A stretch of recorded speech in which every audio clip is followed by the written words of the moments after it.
I'm just looking around being slightly distracted by these real psychological triggers for me, things like teapots and dust sheets. Do you feel at home here, or is it too traumatic? I feel as if it's a crime scene. Let's go Rococo.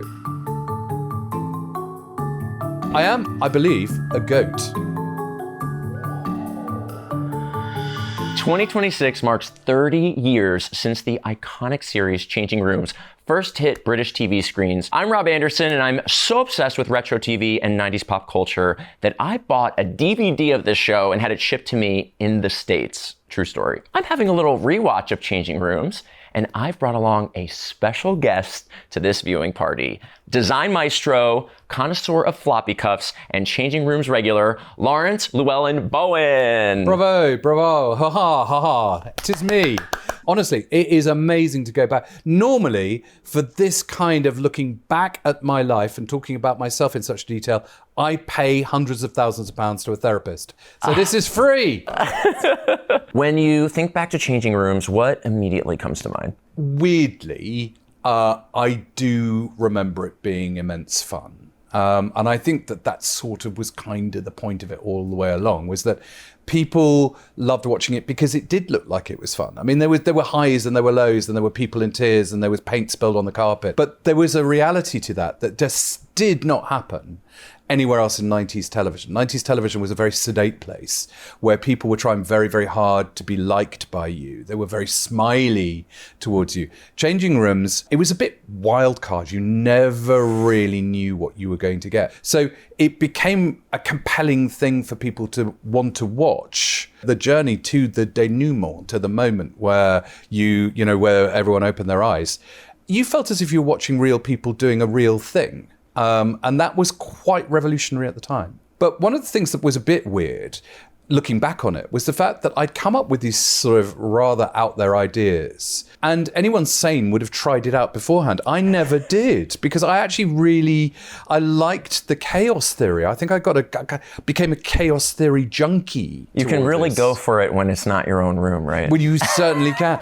There was something hardwired into the concept that was very clever, because it was about the two neighbours, because the designer wasn't actually the one that was theoretically facilitating it, that actually it was about real people doing it for themselves. If it ever really went wrong, a lot of the time it was because you were unearthing a bit of an issue. There was a very, very shallow grave with a skeleton in it, in that relationship between the two neighbours, which no one knew about. Suddenly, this was entertainment, but it was entertainment that was based on ordinary people doing up their houses. Now, how did you get involved in Changing Rooms? Like, how did this all start? I was doing well. I had a nice little interior design practice, and I had a bit of a name, but that meant for nothing in this. It was the fact that my wife had an agent, because she'd been doing a lot of television.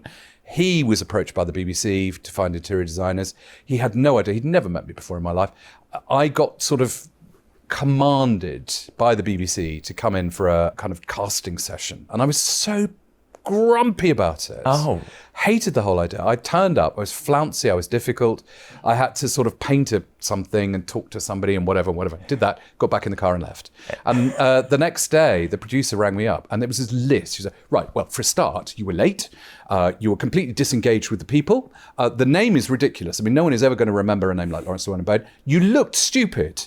You're painting a bookcase wearing leather trousers and a velvet frock coat.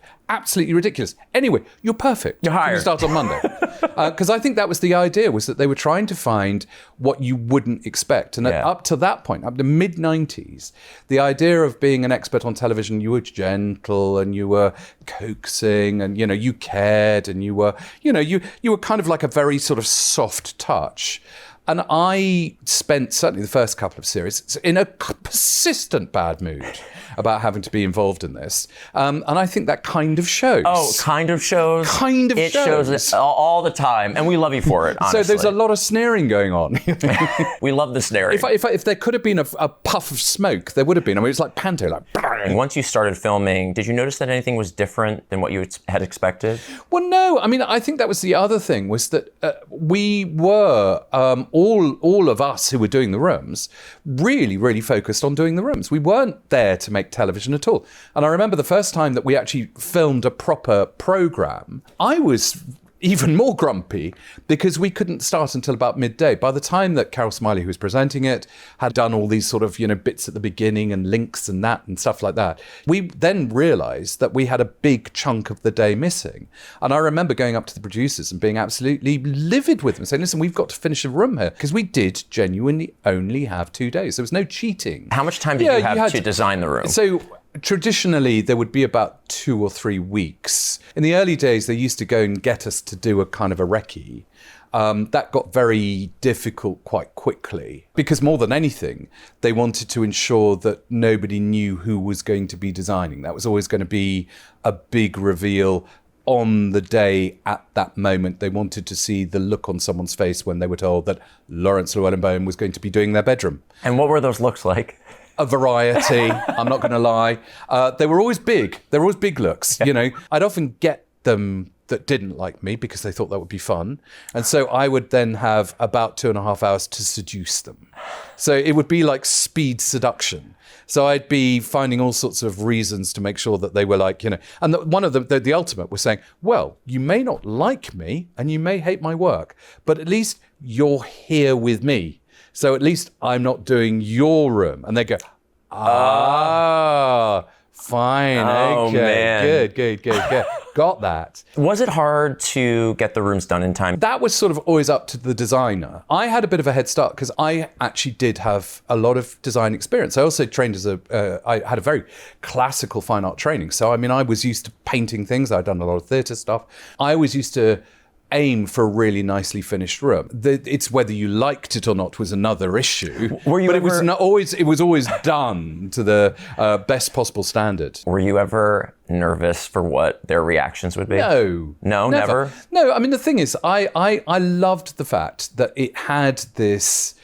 The big word at the time was jeopardy. And I enjoyed the jeopardy as well. I enjoyed the fact that I had been given some information and I had to work my way through that and come up with the best solutions. And I would, my job was to make that room look like it didn't look before, take it aesthetically to a place it would never get under its own steam. And the thing that used to surprise me the most was how many people did like it. Do you think those reactions were real? Or do you think anyone was maybe faking it for the camera? I really can't. I don't know because, and again, I think it was difficult. In the early days, we were always around, and I think that was quite intimidating. They worked out very quickly that we shouldn't meet them again, just in case. I did find it extraordinary that I think people really struggled to lie. I think that sometimes they would start off a little bit, over enthusiastic, and then they decide they didn't like it. But a lot of the time, the other way round happened, that they'd be looking around and thinking, well, I asked not, I didn't want them to do that. I didn't want that. But then it sort of began to seduce them. Interesting. It really did. Okay. British homes up until the mid-90s were all about bleh. Actually, whenever anybody decorated, they decorated in exactly the same way as it was before. This was a show where you were seeing extreme reactions from British people, which had never really happened before. Were you surprised by how big the show was becoming? It was so irritating to me.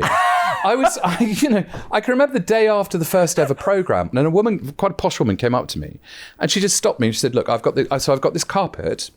This is the wall colour, and I'm thinking about this for the curtains." And I said, "Oh, look, madam, I'm terribly sorry. I don't work here."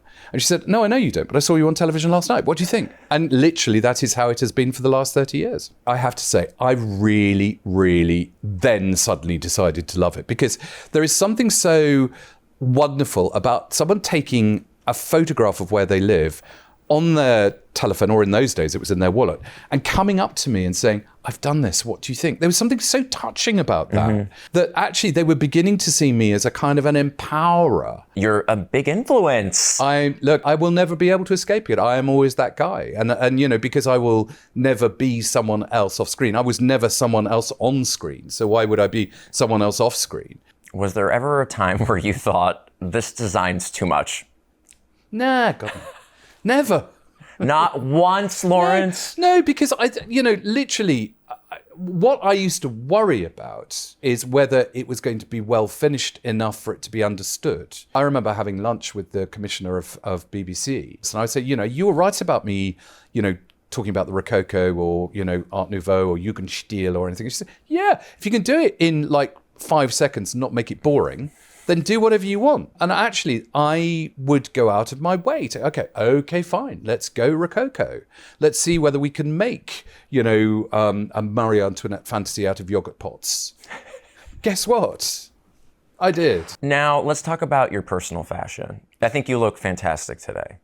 And I need to know, where did the floppy cuffs come from? Do you still wear them today? What was the inspiration behind those? The turning point with the cuffs was having children, and you cannot change a nappy with cuffs that just sort of trail all over the place. And that was why you had to get rid of them. That's why I had to get rid of them. Actually, it was an affectation that I had at school. I was always very kind of scruffy in a sort of, very foppy way. And that just sort of followed me right the way through into television. What can I say? There was this obsession in the 90s with, fashion became a very mainstream thing.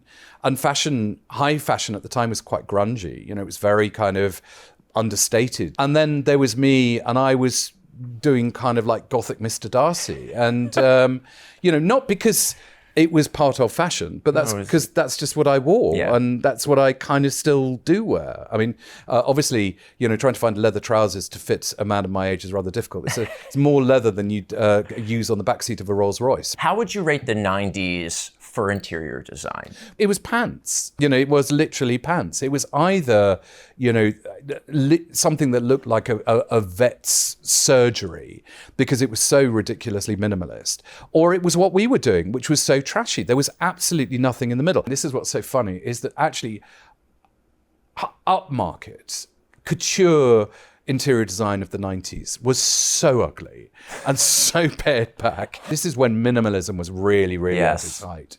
So, I mean, arguably, there are still little corners where that's not gone away. I love the fact that the Kardashians are still so clinging to the wreckage of minimalism. Beige, beige, beige, beige, beige, beige, beige. Will we ever see a return to those large, large blocks of discordant, clashy colour? The orange, the green. Will we ever have the kind of idiot little kind of squares that we were peddling? Will we ever have the sort of, bits of curvy MDF? I don't know. I think it's something that people see with immense affection. But then, there are plenty of things that I see with great affection. Look at this. Yeah. I mean, what's hilarious with these two sofas and these two chairs and this carpet, this is exactly what we would be faced with when we turned up for changing rooms in the 90s and have to get rid of, because actually that's what it wasn't about. What it was about was blocks of colour and, smart and, hard and very, very clean lines. Because I had my own design team back at the ranch, I would get them to make cushions, I would get them to make stuff and stuff and stuff and stuff and stuff. But I'd turn up with a quiet bin bag full of stuff that I'd made, which would then get sort of, gently secreted into my van. Okay, so how do you feel about changing rooms now that it's 30 years later? Affectionate, incredibly affectionate. As I say, I have an overwhelming feeling of remembering the fun that went into it. We always did it genuinely believing that what we were doing was going to be a good thing. There's something so British about that. I mean, we can all watch that. We can all watch the fact that it's going to be a very bad thing. We can see that on day one as a viewer, that actually all of those colours, all of that stuff is not going to work. But genuinely, the guy, the me, the whoever, was still doing it late at night. Come on, everybody, we can get this to work. And the next day, and it's not dried and it looks awful and everyone's having to scream, no, it'll be fine. We can, and then there'll be a little bit of a moment before lunch when everybody's blood sugar is down, where the designer's actually in a corner crying. So, that you're not watching something that has been in any way factory made here. This is something that is happening to genuine, slightly bizarre human beings in front of your very eyes. There's no blooper tapes ever on changing rooms, because the stuff that you put on a blooper tape on changing rooms is the stuff in the show. That's in the show. Yes.